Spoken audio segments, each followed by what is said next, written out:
Schools and your date of exam आगे पास कर दो उसको। दो बीपीएस डीएवी सिलेबस पता है ना सारा, पेपर भी पता है कब होगा? अच्छा ठीक है, टेंटेटिवली 12th से स्टार्ट हो रहे हैं, अपनी 12th के बाद ही होगा फिर, है ना? हाँ। चलो आ जाओ कोऑर्डिनेटर्स वाले चैप्टर पे।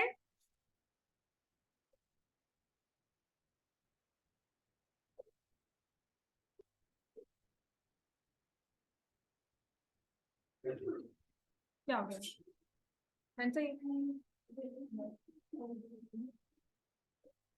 क्यों गायब हो जाता है?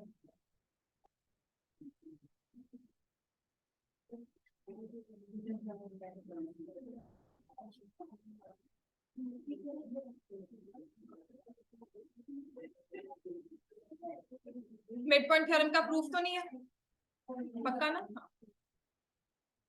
सिलेबस में नहीं है।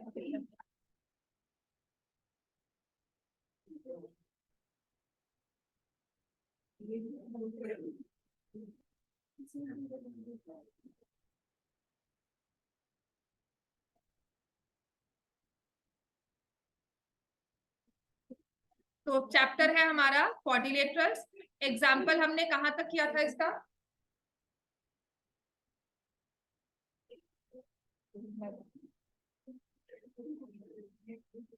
बातें मत करो आप प्लीज प्लीज।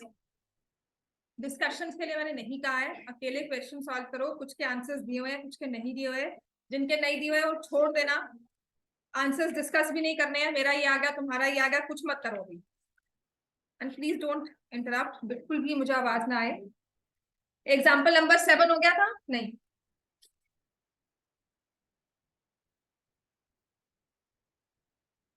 एग्जाम्पल 7 में कहा है in triangle ABC DEF are respectively the mid points of sides AB BC and CA. हमें ये प्रूव करना है कि जो हमारा ऐसा एक ट्राइंगल दिया होता है जिसमें साइड्स के मिड पॉइंट्स को ज्वाइन कर दिया, तो इस फिगर में 4 ट्राइंगल्स बन जाते हैं। एक ट्राइंगल में ही छोटे से 4 ट्राइंगल बन जाएंगे। दिख रहे हैं सबको? सो ये दिया हुआ है D E and F. This is your example number 7 on page 149। ठीक है, तो उसने कहा है DEF are the mid points. तो आपको शो करना है कि ये चारों ट्राइंगल्स ना आपस में कॉन्ग्रुएंट है, और ये जो पूरा ट्राइंगल एबीसी है 4 ट्राइंगल्स में डिवाइड हो गया, और इन चारों के चारों ही आपस में क्या है? कॉन्ग्रुएंट। तो मेरे गिवन है triangle ABC D E F R mid points of AB BC AC respectively to prove triangle ADF is congruent to triangle BDE ADF DBE।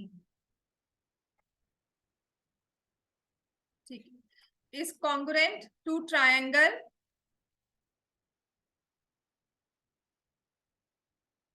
FEC is congruent to triangle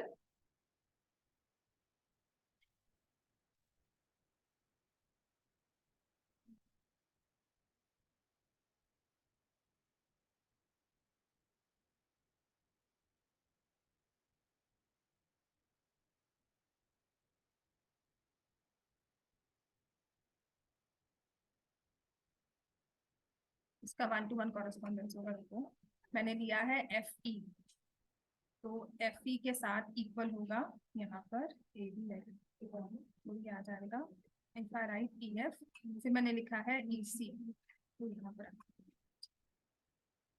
EF proof. ठीक है, अब इसमें हम mid point ही use कर रहे हैं। B and F are the mid points of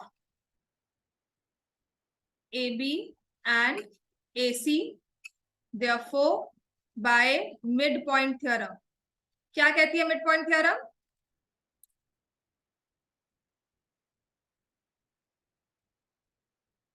BF is parallel to BC and DF is equal to half of BC।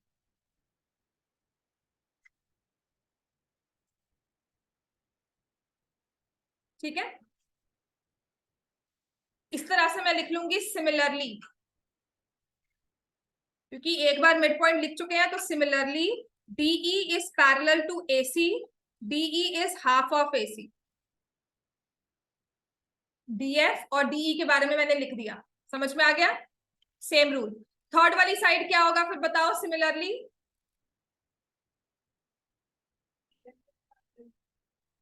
EF is parallel to AB and EF is equal to half of AB, right? अब मैं ना इस question का सारा जो reasoning है ना, proved above मैं लिख दूंगी, so that we need not write reason again and again. तो मैं क्या कर रही हूँ, AD is equal to DB is equal to half AB, BE is equal to EC is equal to half BC, AF is equal to CF is equal to half AC। ठीक है,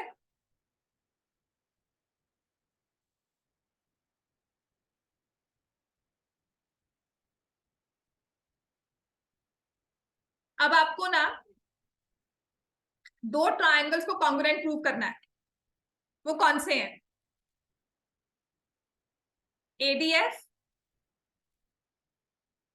और DBE।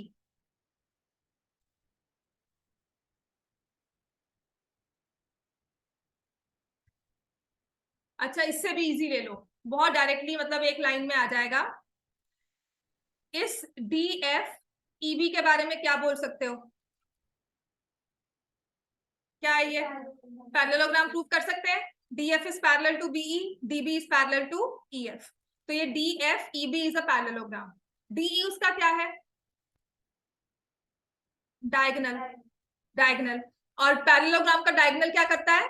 उसको दो congruent triangles में divide करता है। ये दोनों आपस में कॉन्ग्रुएंट हो गए। ठीक है, सिमिलरली एक बार और देखो, अभी मत लिखो, ऐसे ही ये भी एक पैरेललोग्राम है, ये भी आपस में कॉन्ग्रुएंट हो गए। ठीक है, अब या तो इसको भी एज अ पैरेललोग्राम देख लो, तीन पैरेललोग्राम्स, ये भी हो गए कॉन्ग्रुएंट आपस में, चारों के चारों हमारे क्या हो गए? Congruent triangles. समझ में आ गया? तो सबसे इजी वही रहेगा। नेक्स्ट राइट, हमने पैरेलल तो लिख लिया। Now this is my reasoning why I take parallel sides. ये पैरेलल मुझे लिखना पड़ेगा क्योंकि तभी तो मैं कहूंगी ये पैरेलल है, ये पैरेललोग्राम हो गया, राइट? चलो नेक्स्ट लिखो, अब इसमें हम क्या लिखेंगे? DF is parallel to BE and DB is parallel to EF। कोई भी एक प्रूफ कर दो, मेरे लिए सबसे आसान है इस वाले को प्रूफ करना। मैंने कोई भी एक प्रूफ किया, बाकी सबकी सिमिलरली सिमिलरली लिखना है। समझ में आ गया? सिर्फ एक को, कोई अपनी पसंद का एक पैरेललोग्राम प्रूफ करना है आपने। DF is parallel to BE, DB is parallel to EF, therefore DFEB is a parallelogram। DFEB is a parallelogram। Clear हो गया, राइट? और ट्रायंगल, अब इसको 1-to-1 कॉरेस्पॉन्डेंस के साथ लिखना। DBE is congruent, DBE congruent to EFD। ठीक है, तो हम क्या लिखेंगे? अ diagonal of a parallelogram, the diagonal of a parallelogram, not a, the diagonal of a parallelogram divides it into two congruent triangles। हाँ जी लक्षित, तुम्हें मैंने वर्कशीट नहीं भेजी, तुम चुपचाप से शांति से बैठे हुए हो, है ना? मैम कल वाली केस स्टडी क्या? मैम आपने जो कल नहीं भेजी थी केस स्टडी चली वो कर रहा हूँ। वो कर रहे हो, उसमें तो बेटा काफी आपके सिलेबस में से नहीं है। मैं आपको आज वाली जो हम वर्कशीट कर रहे हैं ना फर्स्ट चैप्टर की, मैं वो भेज देती हूँ। ओके चलो ऐसे ही सिमिलरली लिखो।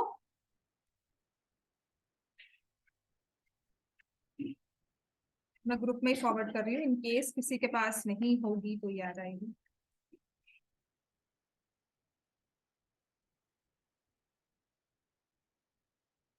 ठीक है, the diagonal of a parallelogram divides it into two congruent triangles, ये रीजनिंग दे दिया। इसके बाद आप क्या लिखोगे? सिमिलरली, इसके बाद मैं लिखूंगी similarly DECF is a parallelogram, और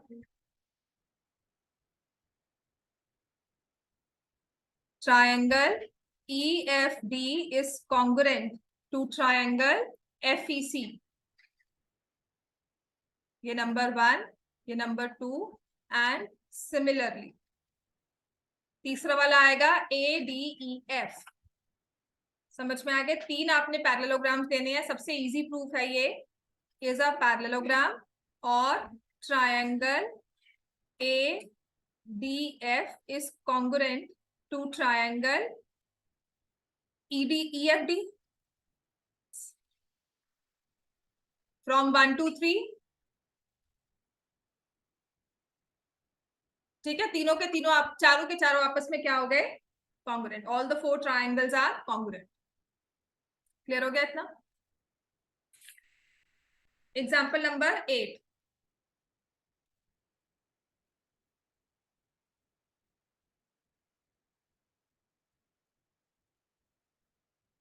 एग्जाम्पल नंबर 8 ना, एक थ्योरम होती थी हमारे टाइम पे, मतलब when I was in 10th standard या 9th स्टैंडर्ड, एक थ्योरम थी इंटरसेप्ट थ्योरम। वो है, आपको थ्योरम नहीं है, बस एक बेसिक क्वेश्चन है। इतना क्लियर हो गया बच्चे? सबने लिख लिया? Example number 8।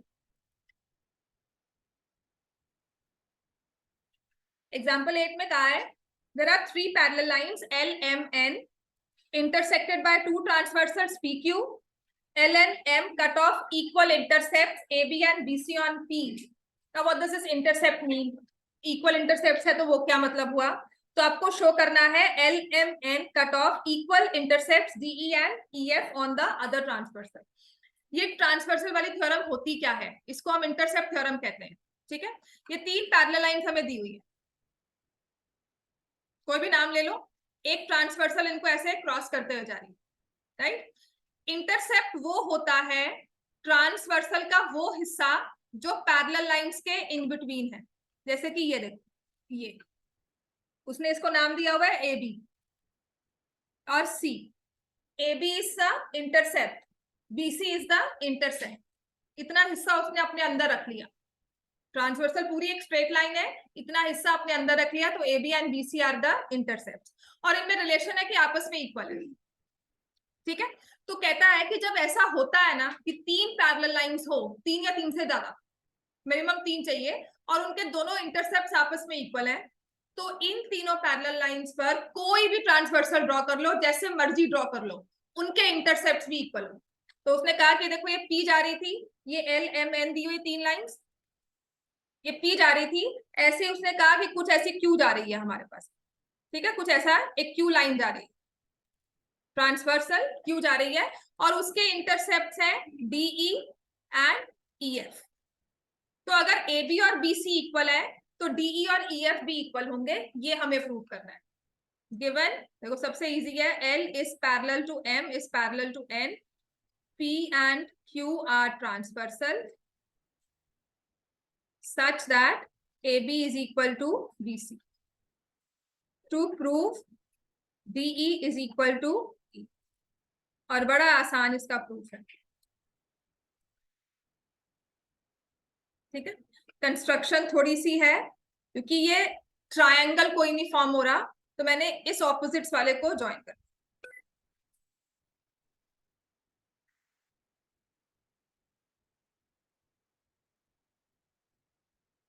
join AF, and since it's construction, so I will draw it in dotted line,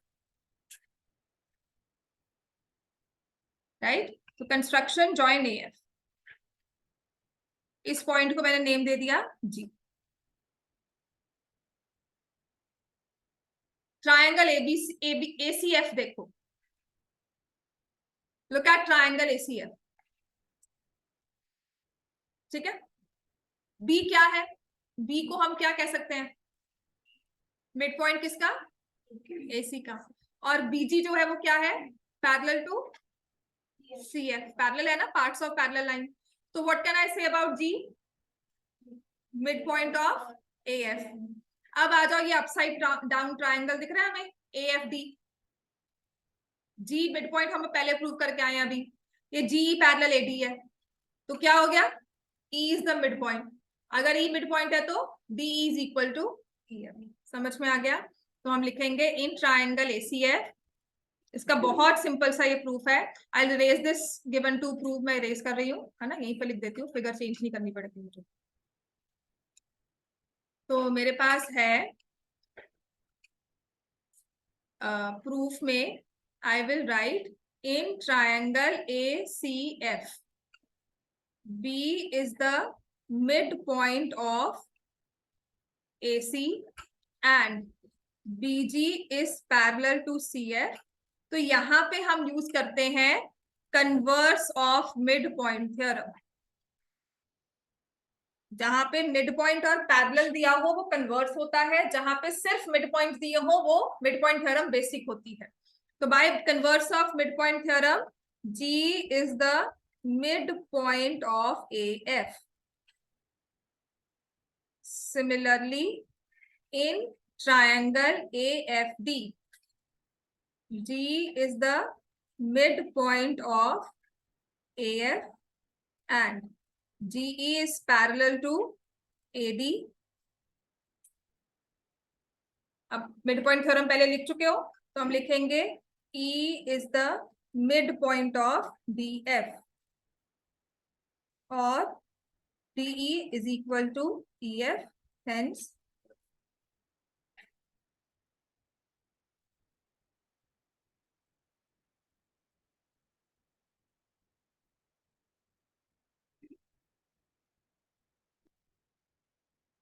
question number 1 exercise 8.2, ये क्वेश्चन 1 कर लो, 2, 3, 4 नहीं 4 नहीं, 1, 2, 3 ये सब एक जैसे क्वेश्चन।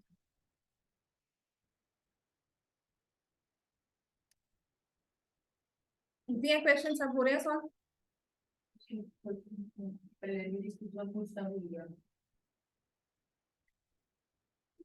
मार्क कर लो जो भी है, ठीक है, मैं करवा दूंगी आपको। मार्क करके रखना, जो भी आपको डाउट्स लग रहे हैं अपने वर्कशीट में उन्हें मार्क करना, फिर डिस्कस भी होगी क्लास में। और इन बिटवीन ही आजकल में अगर ये चैप्टर हो जाता है तो मैं आपको असर्शन रीजनिंग स्टार्ट में ही करवा दूंगी। सबके है ना स्कूल में असर्शन रीजनिंग? सबके स्कूल में है? हाँ, मुश्किल क्वेश्चंस नहीं है असर्शन रीजनिंग के, बिल्कुल मुश्किल क्वेश्चन नहीं होते। बस एक बार मुझे आपको प्रैक्टिस करवानी है, समझाना है, आराम से हो जाता है, ठीक है। और ट्रिक्स होती हैं, कुछ नहीं कि अगर ये समझ नहीं आ रहा वो नहीं आ रहा, सबने मतलब क्वेश्चंस मिलने चाहिए। Exercise 8.2 question number 1। अब पता क्या होगा, हर एक क्वेश्चन में, इस 1, 2, 3 क्वेश्चन में आपको डिफरेंट टाइप ऑफ क्वाड्रिलेटरल्स दिए होंगे, पैरेललोग्राम, रोम्बस, रेक्टेंगल, स्क्वायर, इन सब के, क्योंकि हम मिड पॉइंट्स की बात करके आए हैं तो सबके मिड पॉइंट्स को ज्वाइन किया है। हमारा क्वेश्चन नंबर 1 है ABCD इज अ क्वाड्रिलेटरल। तो कोई भी एक रैंडमली क्वाड्रिलेटरल मैं ड्रॉ करती हूँ, रैंडमली मैंने कुछ भी ड्रॉ किया, it's not a parallelogram, it's not a trapezium, कुछ नहीं है। तो ABCD is a quadrilateral like this. ये फर्स्ट के 3 क्वेश्चंस तो स्पेशली, और हर एक क्वेश्चन में ये दिया होता है आपको, क्या दिया होगा, साइड्स के मिड पॉइंट्स दिए होंगे, AB का मिड पॉइंट, BC का मिड पॉइंट, CD का मिड पॉइंट और AD का mid point, 4 sides 4 mid points, ठीक है। तो इसने मिड पॉइंट्स दे दिए। अब उसने कहा है अगर हम इन चारों मिड पॉइंट्स को ज्वाइन कर देते हैं, मैं इनके नेम्स भी लिख रही हूँ, मिड पॉइंट्स ऑब्वियसली अगर पॉइंट है तो नेम होंगे। ये है PQRS, PQR एंड S। इन चारों मिड पॉइंट्स को जब ज्वाइन करते हैं ना, तो PQRS क्या है, एक फिगर बनी है, क्या नाम है इस फिगर का, क्वाड्रिलेटरल। तो कहता है कि क्वाड्रिलेटरल की टाइप क्या है, राइट। अब मैं आपको इन जनरल बताती हूँ, ये याद रखना है क्योंकि प्रूव करने में ना ये बहुत हेल्प हो जाता है। अगर आप एक क्वाड्रिलेटरल में मिड पॉइंट्स को ज्वाइन कर दोगे तो आपके पास बाय डिफॉल्ट क्या बनकर आएगा, पैरेललोग्राम। समझ में आ गया? लिख लो, क्वाड्रिलेटरल में मिड पॉइंट्स को ज्वाइन किया तो हमेशा पैरेललोग्राम ही बनकर आता है। अगर पैरेललोग्राम में मिड पॉइंट्स को ज्वाइन किया तब भी पैरेललोग्राम ही बनकर आएगा। जनरल पैरेललोग्राम दिया है, उसके मिड पॉइंट ज्वाइन किए, हमेशा पैरेललोग्राम बनेगा। और सबका प्रूफ ना फर्स्ट स्टेप तो सबका सेम ही होता है, सबका जो पैरेललोग्राम प्रूफ करने वाला फर्स्ट स्टेप है वो सबका सेम है, बहुत बेसिक सा प्रूफ है, मिड पॉइंट थ्योरम लिखनी है। तीसरा आता है रोम्बस। अगर रोम्बस में मिड पॉइंट्स को ज्वाइन करोगे ना तो क्या बनकर आएगा, रेक्टेंगल, है ना। और अगर रेक्टेंगल में मिड पॉइंट्स को ज्वाइन करोगे तो क्या बनेगा, रोम्बस। रोम्बस में रेक्टेंगल, रेक्टेंगल में रोम्बस, आपस में दोनों ना एक दूसरे के मतलब, right, they are connected. Rhombus में ज्वाइन करेंगे मिड पॉइंट्स को, will get a rectangle, rectangle में ज्वाइन करेंगे will get a rhombus. Why I am giving you these things, ये क्वेश्चन रीजनिंग में आते हैं, तो वहां पे पूरा प्रूफ नहीं करना पड़ेगा, मुझे याद होगा तो डायरेक्टली हम आंसर लिख देंगे। समझ में आ गया। और सबसे लास्ट हमारे पास डिफरेंट है स्क्वायर। स्क्वायर में ना, क्योंकि ये आइडियल फिगर है, स्क्वायर में मिड पॉइंट्स को ज्वाइन करोगे तो हमेशा क्या बनेगा, स्क्वायर। आपके जो फर्स्ट के 3 क्वेश्चंस है ना वो इसी पे बेस्ड है कि रेक्टेंगल लिया, उसके मिड पॉइंट्स को ज्वाइन किया, now prove it's a rhombus, या what type of figure we get, है ना। रोम्बस लिया मैंने, मिड पॉइंट ज्वाइन कर दिया, नाउ अगर मुझे पता है मुझे रेक्टेंगल प्रूव करना है तो मेरे लिए आसान होता है उसे प्रूव करना।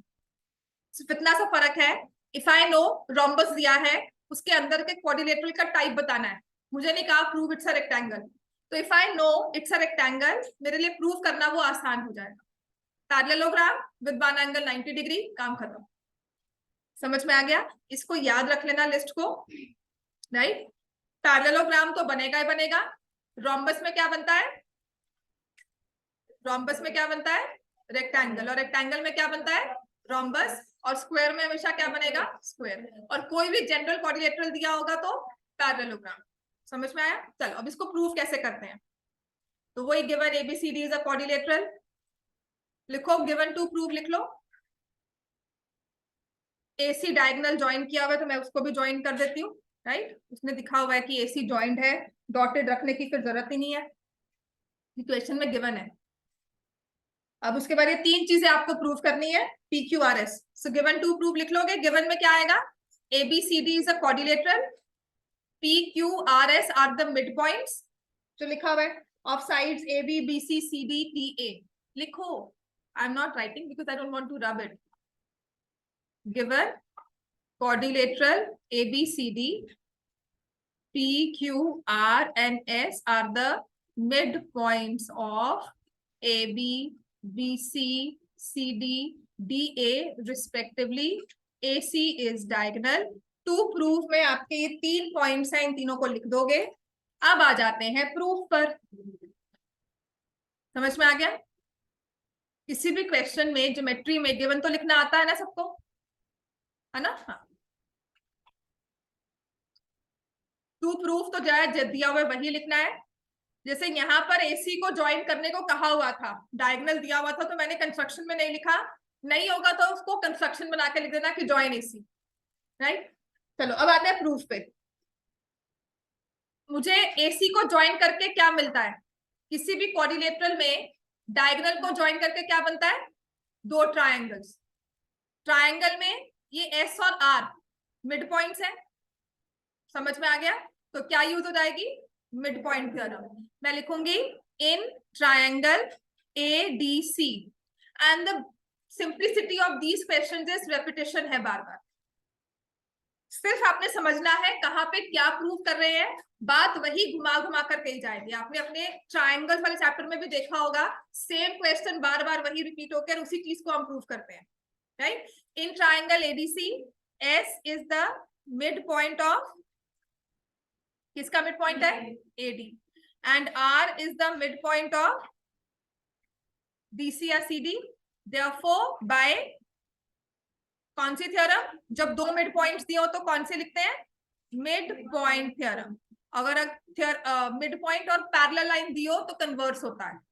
Bye mid point theorem SR is parallel to AC and SR is equal to half AC.